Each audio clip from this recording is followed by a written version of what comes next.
Tinatin Japaridze specializes in the geopolitics and security of Eurasia with a particular focus on the Russia-Ukraine war. She leads Eurasia Group's coverage of Georgia and Azerbaijan, including the country's domestic and foreign policy reforms and leadership. Um, we've spoken once before. We've got a fantastic long form interview on the channel. So if you enjoy this one, please do check that out. Also, Tintin appears on a whole range of media formats, including Moscow Times, Washington Post, etc., etc. You'll see lots of her fantastic interviews online. Please do check that out, as well as her journalistic output as well. Welcome to Silicon Curtain. Please like, please subscribe. Make sure you are subscribed so you don't miss out on any of the great speakers. Thank you also to everybody who has become a patron or bought me a coffee to support the work of the channel. It is incredibly important to help keep this going, help keep an episode a day going, and all of your support is very gratefully received. Tennyson, I'm delighted to welcome you back. Thank you so much, Jonathan. I'm thrilled to be with you. Well, a lot has happened since we last spoke. And before we dive into what's going on in Georgia, because things clearly are accelerating there, we've had some extraordinary international news. The fall of the Assad regime, which I think is sending ripples around the so-called authoritarian community. It is potentially, and you've retweeted, I think, a quote on this. It is increasing the paranoia of tyrants, people who are prone to paranoia even at the best of times. Assad has gone. Lukashenko is fragile. Putin is weakened. Is this a fair sort of assessment, or do perhaps we sort of sometimes overestimate the weakness and fragility of authoritarian leaders like Putin and Lukashenko? Jonathan, I completely agree with you that I think while all of those points are, of course, very valid, on the other hand, the other side of the coin tells us something a little bit different, that we cannot oversimplify the situation that the authoritarian regimes are in. On the one hand, yes, they can be weakened to a certain degree, but also let's not forget that this is the time when, if anything, they are going to be tightening their grip. So Putin, on the one hand, even though we're going to be talking about Georgia, but just if we focus for a moment on Ukraine, if anything, he's likelier to actually tighten his grip on what he's already got and harden his stance when it comes to the terms that he would be able to negotiate when the time comes in his mind that he is ready to come to the table to discuss the future of the war, of the conflict.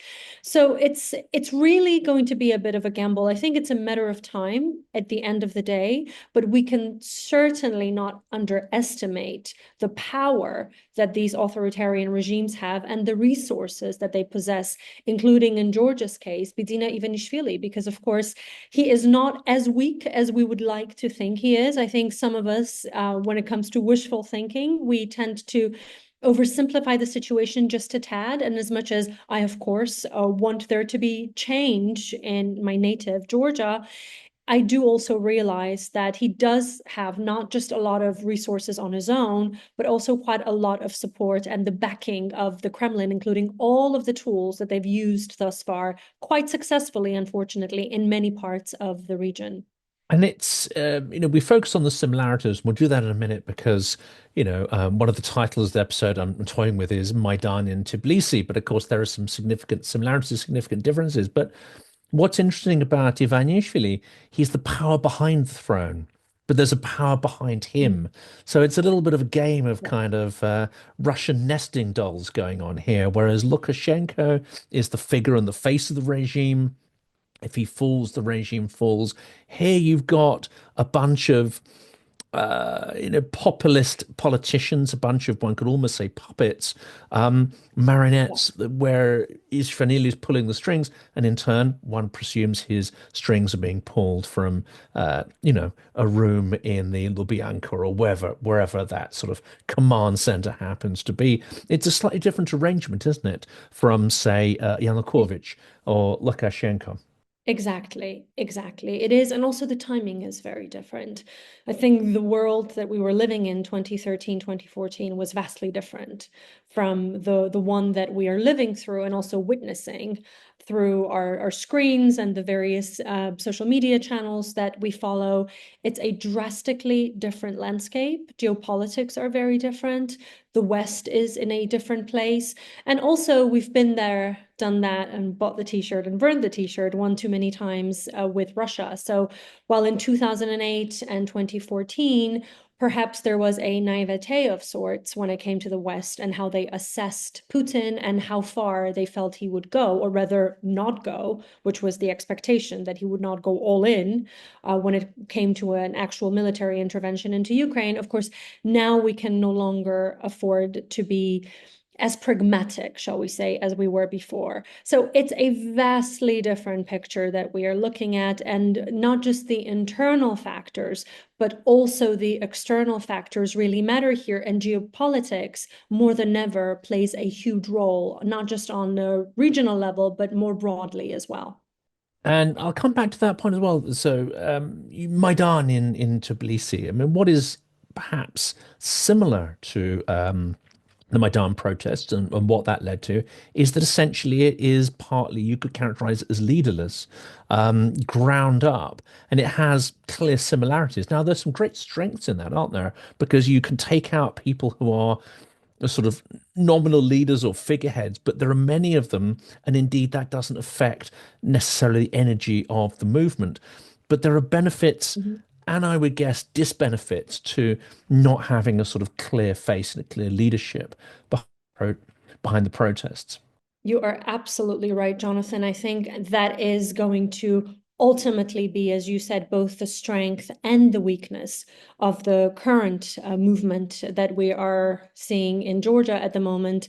Of course, it's wonderful for me, also as someone who was born and raised in Georgia, to see that this is a grassroots movement, that it's not necessarily for a single party or even a coalition's political gain, that everything that we are seeing unfold in the streets of Tbilisi and beyond are actually sort of designed to provide someone with the political tools to be able to push their political narrative or goal forward. This is a very different situation. It is indeed a grassroots movement, and one that does remind me in many ways, although I am probably dating myself a little bit, but of the very late Soviet era. I was a very young child, but I do remember being quite surprised by how it wasn't about politics and all the conversations that my parents and their friends and family were having surrounding the political environment in the country was actually on a societal level impacting every single one of us. And it was not about voting for one political candidate versus another, but rather it was about the orientation of the country and the direction that it was going to take moving forward. And it was a very, very critical sort of crossroads situation that the country was in. And we are there once again. Although I've always been very cautious about oversimplifying what's happening in Georgia, and in particular, the Georgian Dream as sort of the ruling party of the past few years as pro-Russian, because I do think that that can actually result in us overlooking some of the very important nuance when we just label everything we don't like as Russian or pro-Russian. In this instance, what we've seen over the past few months is absolutely an actual nightmare rather than what's supposed to be a Georgian dream, a Russian nightmare that is beginning to manifest itself beyond just speculations of perhaps we're talking about a pro-Russian government.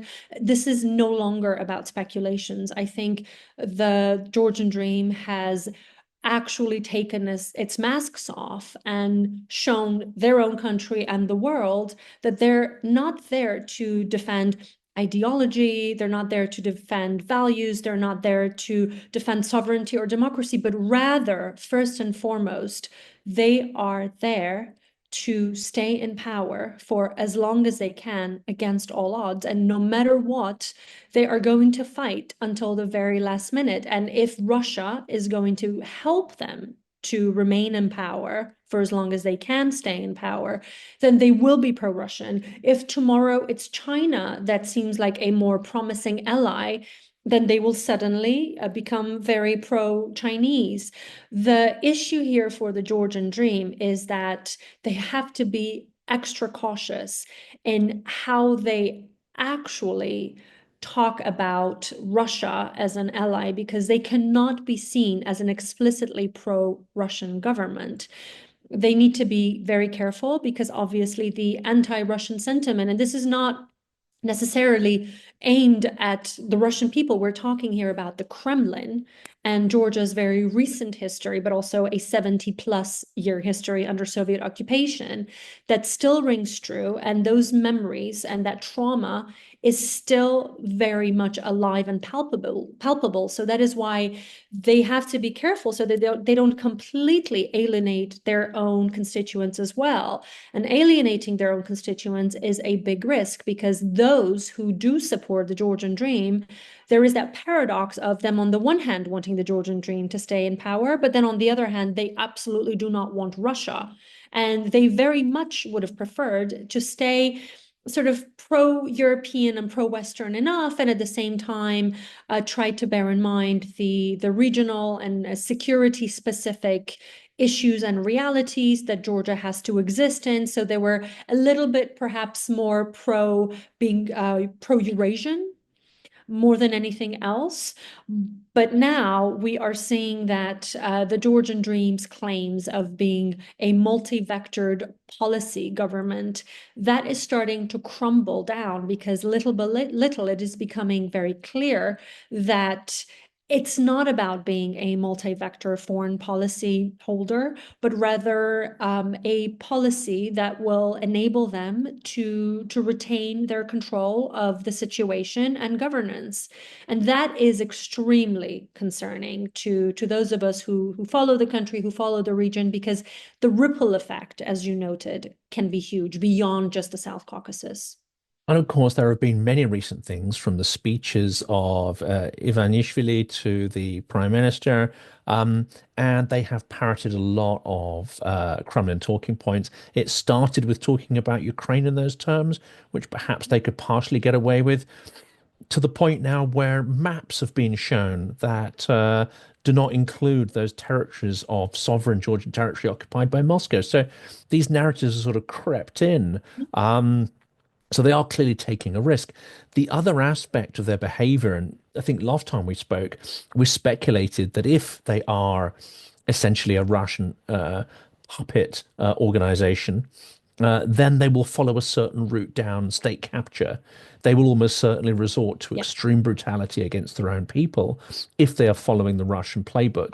It seems that these exact things are playing out, from the parroting of narratives to the far more overt and obvious propagandistic techniques, to subverting institutions such as the Constitutional Court, forcing the elected president out in an unconstitutional way.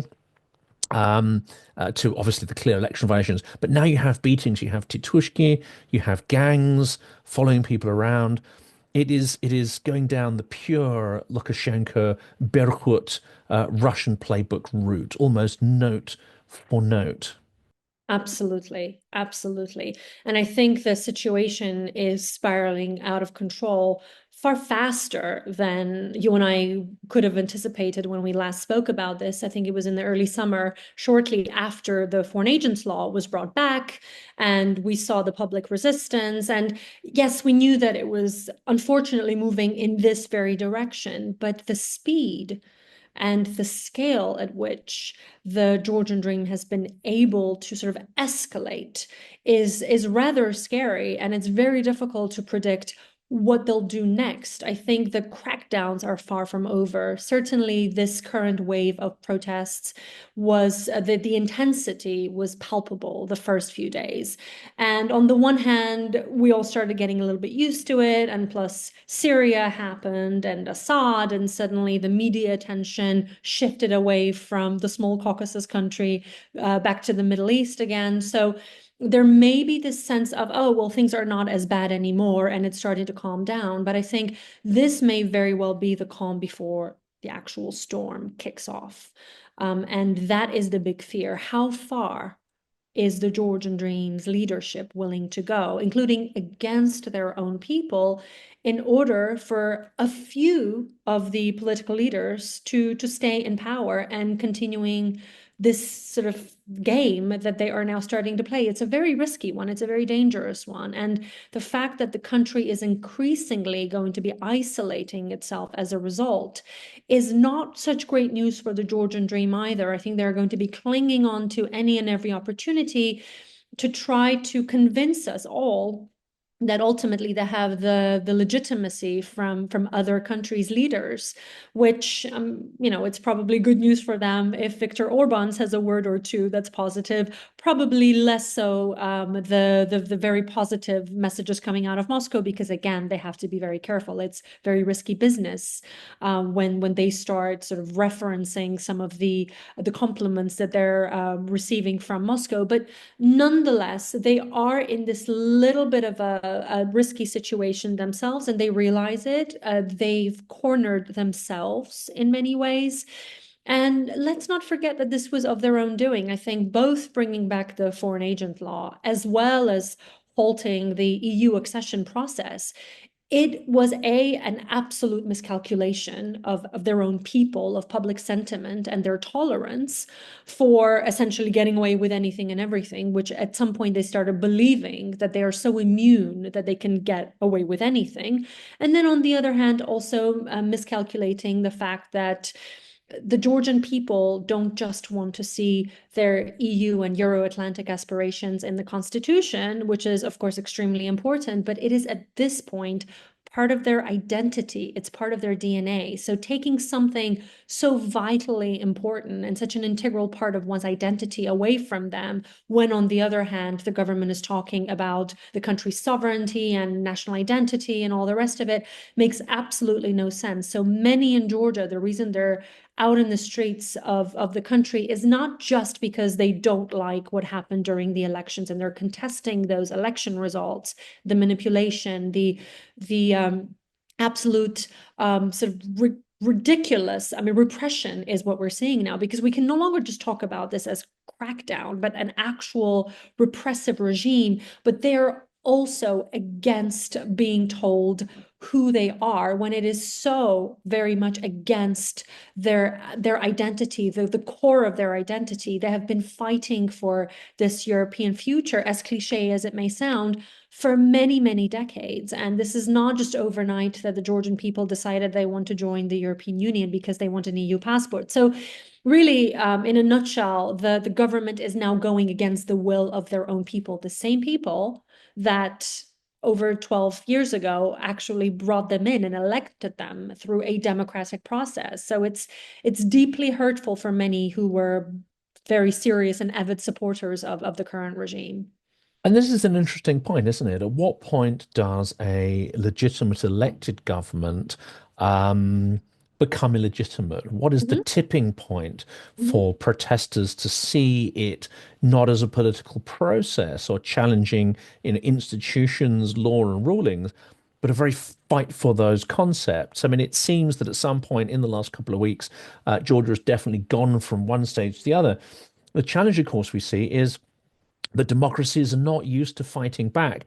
The recent example of Romania is a rare exception where they annul election result and decide that actually there's a tipping point where the very health and survival of democracy is infringed through hostile, malign actors interfering in their internal politics. Slightly different from Georgia's situation, but it creates a fertile ground, unfortunately, for Russian propaganda, which then finds its echo chamber, especially amongst the sort of Tucker Carlsons, the assets, idiots, and these kind of useful idiots. And they can say, look, this was an elected government. It's been overthrown by a coup, etc., etc. Evil US, Victoria Nuland with her cookies and whatever, all over again. How can we build the narrative, in both a popular sense, but also intellectually, that there is a tipping point where governments become illegitimate and need to be fought? And this government has proven, unfortunately, time and again, that they're not all that bothered, Jonathan, about whether or not they're considered illegitimate by the majority of the world and their constituents. At this point, the approach is a bit of it's sort of this business mentality, and very telling of Ivanishvili's past as a businessman, after all, not a politician, but he's always been a businessman, that there is business to be sort of there's work to be done, there's money to be made, and there are deals to be made as well. So it's no longer about what the public wants. And it doesn't really matter all that much to the ruling party, the so-called ruling government, whether or not they have the public buy-in at this point. And that is extremely concerning, because at some point, how far is too far? We don't know. And how much further are they willing to go? On the 29th of December, we're going to witness an inauguration of a president who is, mildly speaking, not considered to be a legitimate president, handpicked and selected rather than elected by an illegitimate Georgian government in its current form. So at some point, we're going to see two presidents, one that the majority of the Georgians who are standing out in the streets, in fact, all of those who are protesting, consider to be Salome Zurabishvili, who is the legitimate president, and then an illegitimate one, Mr. Kavalashvili, who many Georgians, including ones that I have spoken to, are genuinely questioning, and it's not even about their political leaning and affiliation, of whether or not this was a legitimately conducted election or just a selection process where essentially one man handpicked someone that he felt would be able to do exactly what he needs him to do for the time being, for as long as he is useful. And of course, it does not mean that Havelashvili would stay in power for 5 years, for as long as he continues to be useful. And that is not a Georgia that my compatriots have been fighting for, our predecessors have been fighting for centuries. It's certainly turning into a Russian puppet government, and something that I had dismissed myself as a cliche for quite a few years. Now I'm sort of sitting back and questioning myself. What did I miss, and how could I miss this? I think it's, on the one hand, we don't want to oversimplify the obvious, but on the other hand, if we're being completely realistic, whether the Georgian Dream is doing what Russia is telling it to do directly or indirectly, the ultimate result that we end up with, the final outcome, is that they are doing precisely what Putin wants, and they are doing Putin's work, if not God's work, the Kremlin's God's work. And it's very convenient, because Russia does not even have to get its hands dirty in the process, because the Georgian Dream is doing all of this work and then some for them. The other aspect of this, which is incredibly disappointing, is Putin's calculus is that the West is going to be slow, the Mhm. West is going to be divided, and some of these techniques to, blur the boundaries, to create sort of this sense of ambiguity. We don't really know who's right, who's wrong, etc. This unfortunately seems to be working here as well, because even those who are, I would say, very vocal about Ukraine and so on. I saw Kurt Volker come out, usually very, very strong on a whole variety of things. They came out last week and they're like, well, you know, it's a kind of, yes, things are getting worse, but there doesn't seem to be acceptance of how quickly things have slid into extreme authoritarian behavior and illegality, and there are no commensurate measures to punish Georgia Dream, to sanction. And again, they'll often say, "Ah, yeah, but we don't want to punish the Georgian people, etc.," which, from my sort of, I would say, activist standpoint, rings incredibly hollow. Because if you perpetuate this behavior and allow it to slide further, and you legitimize in some way a regime like this, you're not doing any favors whatsoever for the Georgian people. It seems like empty, ill thought out words. Yes, and we're all very concerned, both in Washington and Brussels. A lot of people that I have spoken to, they're worried that ultimately the Georgian Dream could get away with this in terms of the Western punitive measures in the name of trying to keep some sort of a relationship intact, just in case the Georgian dream is not toppled internally and they remain in power. Because losing Georgia is a very big deal, not just for Russia, but also for the West. So if Georgia gets stuck with the Georgian dream, which would be an absolute nightmare, then of course it is not in the interest of Western capitals to not have a direct line to Tbilisi, to continue to not just stay involved in Georgia, but also the broader South Caucasus subregion. So all of these concerns are very, very valid. And I don't unfortunately see a path forward for a stronger Western response. What we often hear, as you said, Jonathan, is that this sort of, on the one hand, it is an excuse slash a justification. On the other hand, there is some truth to it that punishing the Georgian people would be the wrong way to punish the culprit here, because in terms of the EU visa-free travel program, those who would suffer as a result if the European Union decided to put an indefinite pause on that program would be the very people that you and I are seeing on our screens every day that are protesting night after night after night. So perhaps we should not necessarily be thinking about blanket sanctions, but targeted sanctions that mean something. And I'm not talking about symbolic visa freezes or travel bans that don't mean a whole lot, because we're talking about the current leadership, the Georgian Dream leaders, not being able to travel to the West using their diplomatic passports. But that does not mean that they cannot go to the EU embassies, individual EU country embassies, and apply for a visa like they used to back in the day. So it's not necessarily a punitive measure per se.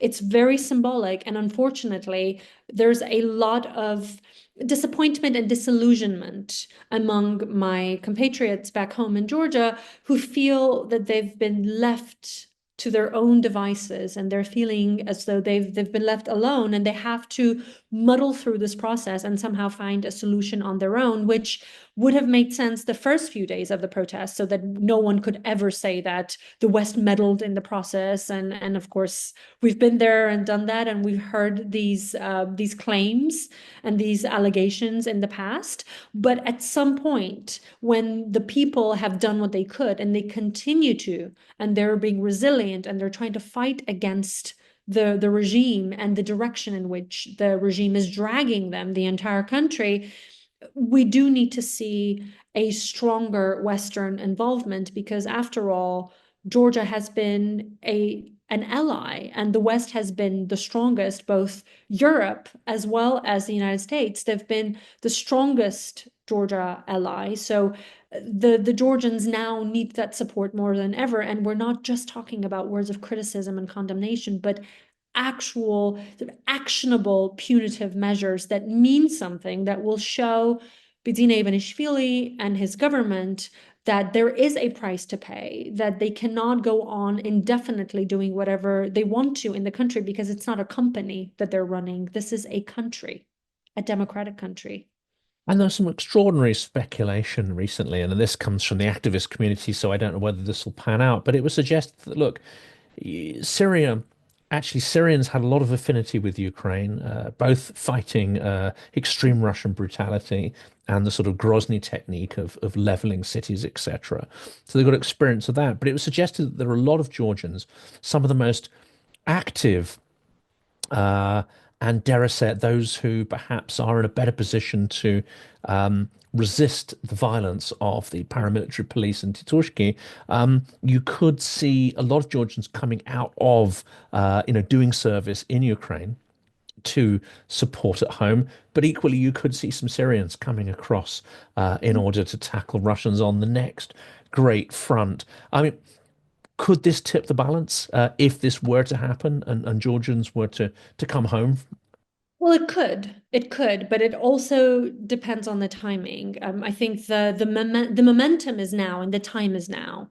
And my big concern is that as much as I have deep admiration for the courageous people that are fighting for what's rightfully theirs, and we're seeing this and we're admiring them and we're applauding them every single day, how much longer can they go on at this scale and this level of intensity without some sort of injection of energy so that they know that they're not alone and they don't have to be doing this on their own indefinitely. And every little bit here will help.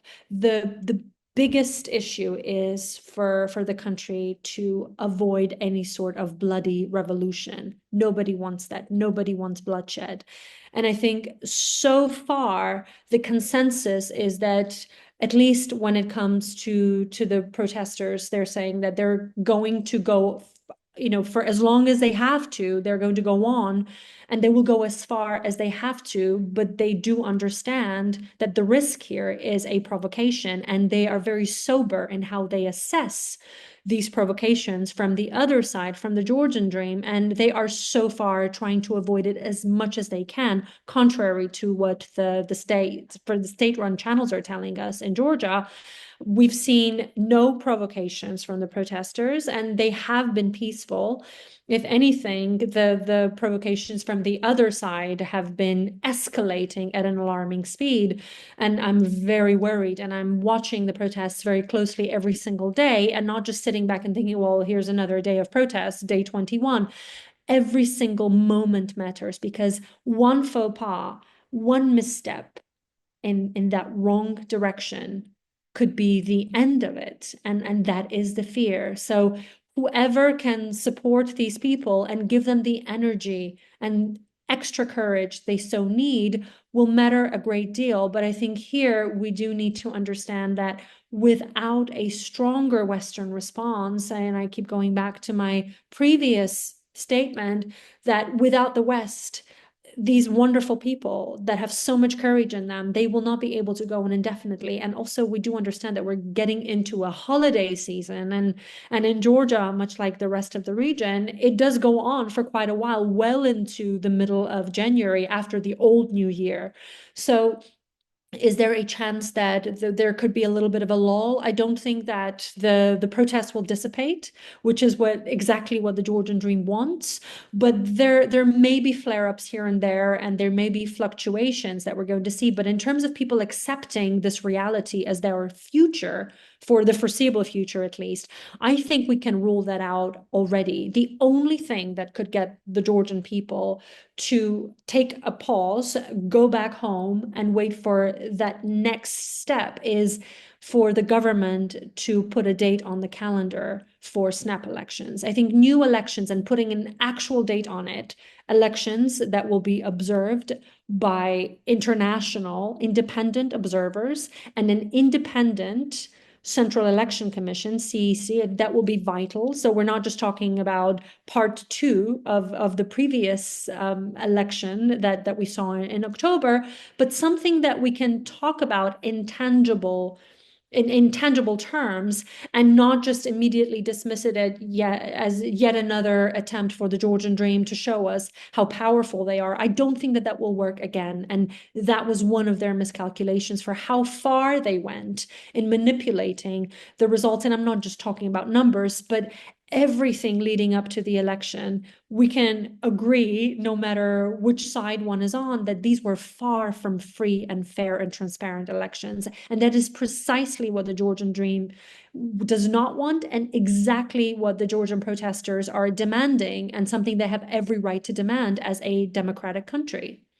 And it seems that Moscow and indeed Georgia Dream have learnt at least some of the lessons of Maidan, which is do not fire on the protesters, do not create martyrs, because that Yes. will unleash something you cannot control. They seem to be going down more of the, well, obviously they're beating people.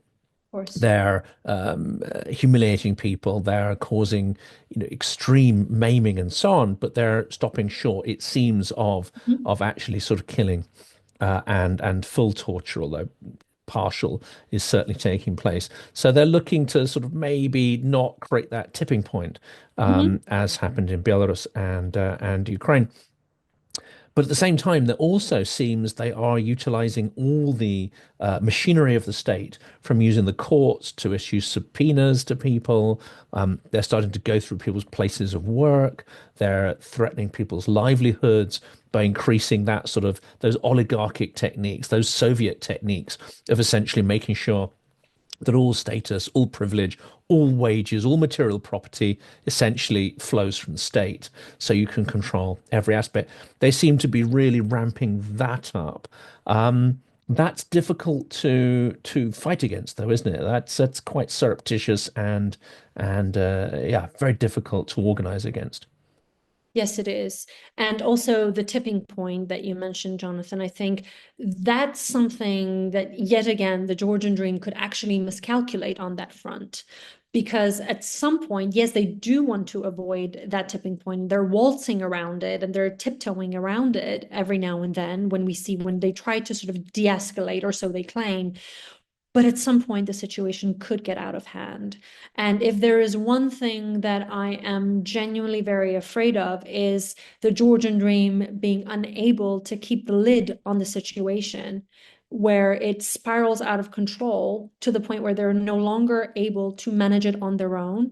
And they may be forced to call on a third party to intervene and help them. And we're not talking here about Soviet style sort of intervention, like the one we saw with the massacre of April 9th, 1989 in Georgia.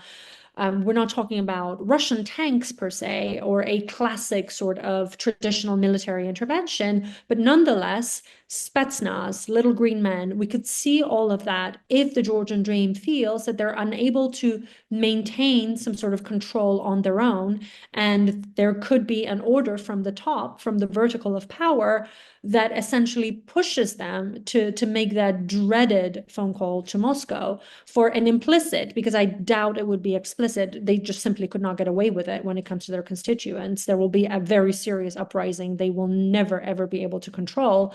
But nonetheless, some sort of implicit Russian hand and Russian involvement is what worries many of us. And we may not even know that as it happens, but rather post factum, because already the riot police and the Georgian Ministry of Interior, they're starting to struggle quite a bit. And there's also some resistance we're hearing within that system, the sistema, in a Russian/Soviet sense.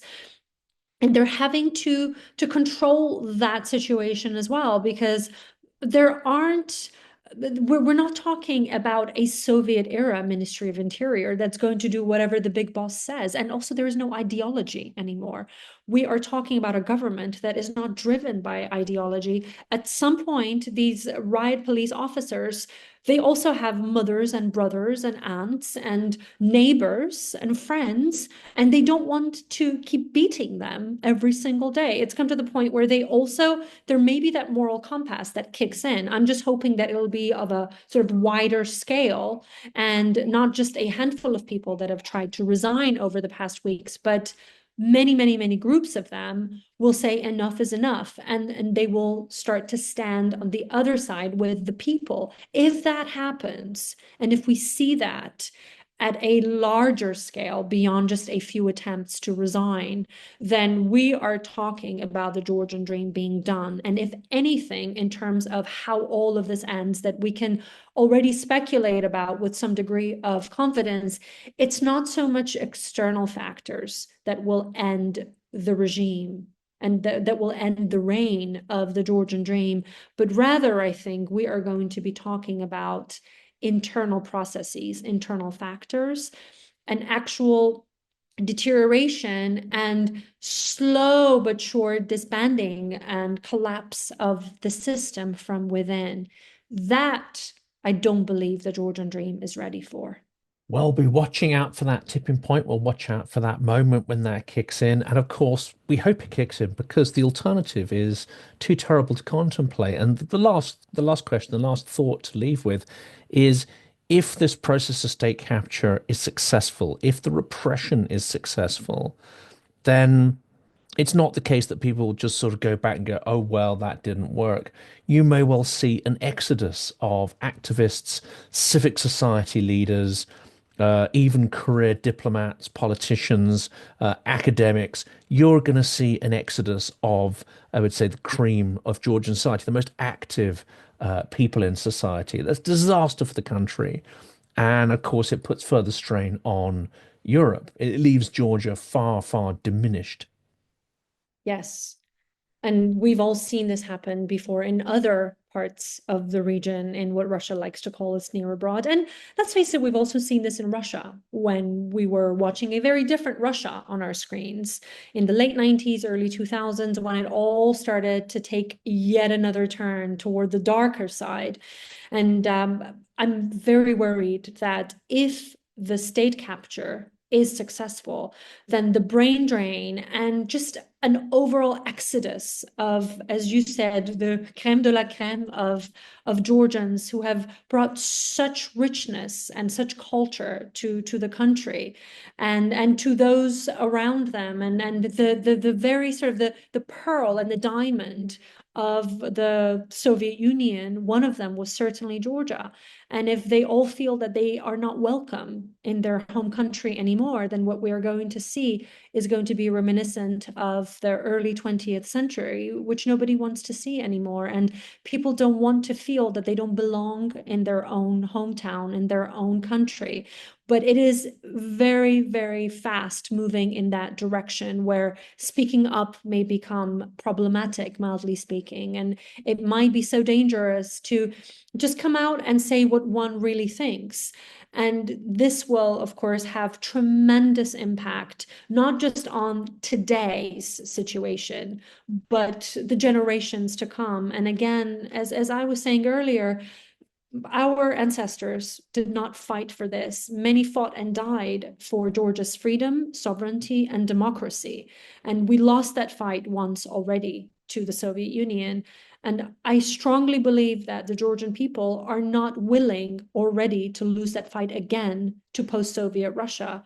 They just won't let this happen. And if there's anyone I have great faith in, all governments aside and all state leaders aside, it's the Georgian people, their resilience and their confidence that they are fighting the fight that they deserve to win and to reclaim what is rightfully theirs.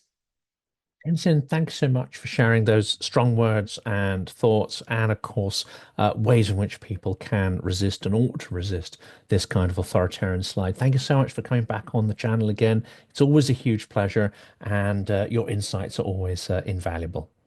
Thank you so much, Jonathan. And thank you, and many thanks to your viewers for your complete and continued support of Georgia and the Georgian people and the fight that we are enduring at the moment.